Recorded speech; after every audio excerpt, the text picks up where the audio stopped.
አቶ አብርሃም ታደሰ እንግዲህ ዛሬ ማለት ነው ለየት ባለ ሁኔታ ነው የመጣው ማለት ነው።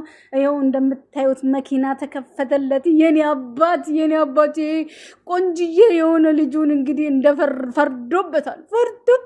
ይሄ አባት ተብዬው ማለት ነው በፀሐይ ይዞ ያንከራትተዋል ማለት ነው። የኔ አባት መጣ ማለት ነው።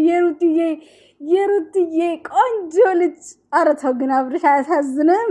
ሰላም የኔ ቤተሰቦች እንዴት ናችሁ? እኔ በጣም ደህና ነኝ እግዚአብሔር ይመስገን። እንግዲህ እንደምታዩት አብርሽ ከልጁ ጋር በቲክቶክ በዚህ ሁኔታ መጥቷል ማለት ነው። እና ዛሬ ደግሞ መኪና ተከፍቶለት ከልጁ ጋራ ሲወርድ ከዛን ቁልፍ አስረክቦ መኪናዬን አጥበጠብቀኝ አይነት ነገር ይመስለኛልና ግን ሩትዬና አብርሽ ምን አለበት እንደ ሁሉ ነገር እንደው ለዚህ ልጅ ሲባል ቢተው ያንቺንም የአባቱንም ፍቅር አድጎ በቃ በአንድ ቤት ውስጥ አብራችሁ ብታሳድጉ እኔ እንዴት ደስ እንደሚል